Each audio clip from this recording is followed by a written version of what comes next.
wanted to be on your show more than I wanted to be on your show when Biden announced that he was going to run for re-election.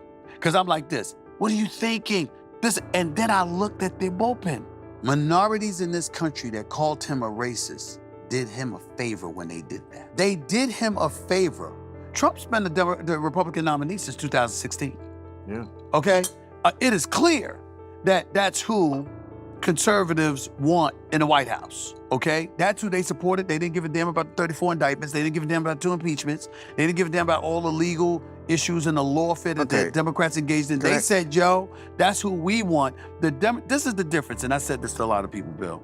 Trump has been their guy from the jump, no matter how messy things got. It says a lot about how unified Republicans are compared to Democrats, who always seem to have internal drama over their candidates. The conservatives said, we want that guy. That's who we want. When you look at the Democrats, they didn't do it with Obama, that's true, okay? Didn't do what? They greased the skids. This is the person we want. It's her turn. It was Hillary's turn in 2016. It seems like the Democratic Party doesn't trust voters as much as Republicans do. The whole shift to Kamala definitely turned a lot of people off. Obama earned it. No, that's why I said he earned it. But in 2016, and I'm not even trying to imply they voted. Hillary ran in the primaries. I'm not even trying to imply that she. But remember, they were complaining that Bernie Sanders had some momentum and was compromised by the Democratic Party because they were saying it was Hillary's turn. Bernie Sanders, I love him, but he's too far left, and he would have been a bigger disaster than Kamala was. That's fine. They also talked about Biden and how his age affected his chance for running again. Take Biden, for example. Okay, so, Clyburn helps him get through South Carolina. He ultimately goes to the Democratic nomination. He's the Democratic nominee for the president. He ultimately wins the election. There was supposed to be a red wave in 2022 in the midterms. The Republicans didn't pull that off. And Biden is feeling himself and saying, I ain't going anywhere.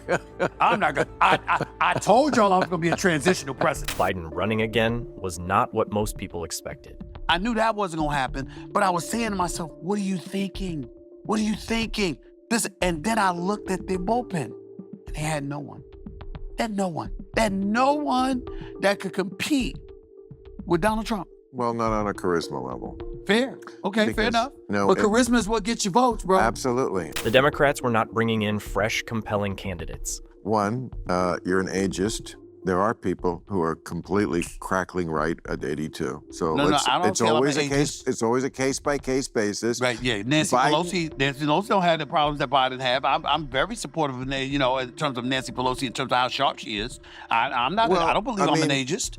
Nancy Pelosi has lost a step in public, also, to be perfectly honest. Stephen makes a good point. It's not just about age. It's about whether you can handle the pressure of being in the spotlight and doing a good job. But Biden wasn't really doing that well in public. And how people see you is a huge part of the job when you're president. Bill tries to shift the focus back to what really matters, what goes on behind the scenes. Job is done in the Oval Office. Okay. All you have to do is I never thought Biden couldn't do the job.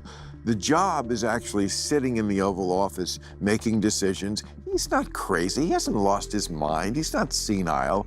He just can't do the public part. He never could do it well. He defends Biden's competence, but acknowledges how his public image is weak. They also called out the woke concept. They make it hard on people like yourself and me who will vote liberal, but we're sensible. We're not extreme. We're not extreme. That's why the election was lost. You woke.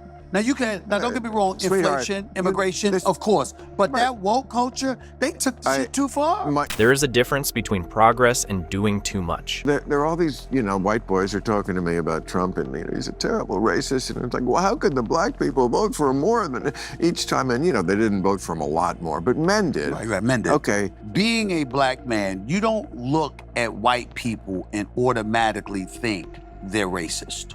You automatically know they're different than you, that they think different than you, that they come from a different cultural background and experience things differently than they do. That is a hard truth for a lot of black people. For a long time, many black people have been taught to be cautious around white people because of the racism that's been around for years. Not all white people are racist, but there's a certain mistrust, especially with someone like Trump in power. Right. So that second part is very, very important, because when you talk about how Trump talks, Right. we're going like this. So that's the first time he talked like that, when he became president.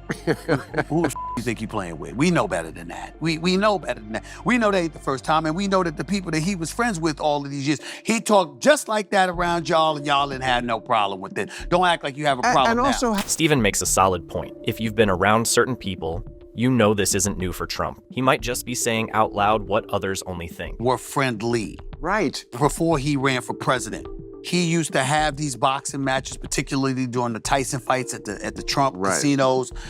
He would be at the Knicks games and stuff like that.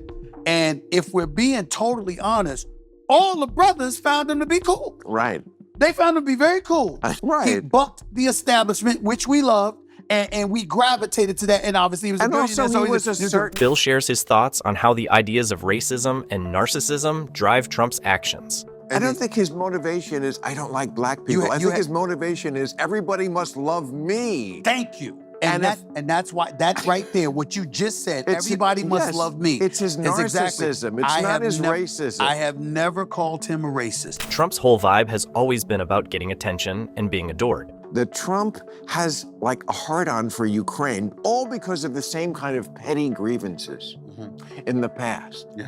So that's, again, that is always the motivating thing, this sort of narcissism. I've said it a million times. People talk about narcissism like it's Right. some sort of quirk. It's not a quirk. It's like It's serious when it comes to him.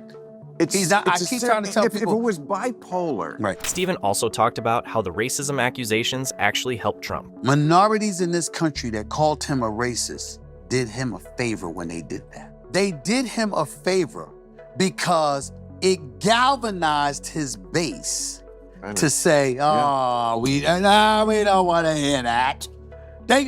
Look at the economy. Look at the borders. Look at crimes in the streets of America. We don't want to hear that. And he's able to easily dismiss that because on too many occasions you saw him on camera very comfortable with minorities. When people called Trump a racist, it actually helped him by making his supporters stick closer to him. It's like when someone tries to bring you down, but it just ends up giving you more attention and motivation to gather more support. When his daddy owned apartment complexes and minorities was in those complexes, then don't you have to bring up Biden and his relationship with Senator Byrd? Yeah. You understand? Who was from West Virginia, who died at the age of 97, that was in office until he was about 97, well, also- who, by the way, was a former member of the Ku Klux Klan. Was a You Klan? have to bring that up. Don't you have to bring up, He highlights the hypocrisy in politics. don't you have Are to you bring up kidding? the 90s when the you Demo- had the Congressional Black Caucus and you talking about the crime bill And- that Clinton pushed through that Biden was so vociferous about? You have to bring this stuff up if you're gonna bring up Trump in the 70s. So I'm listening to people and I'm like, are you trying to win or are you just trying to make noise? He's calling out people who are more about talking big than actually doing anything. He laid out some logical points that really made you think about how politics plays out, especially when it comes to Trump. Whether you agree with him or not, he brought up some good points about American politics.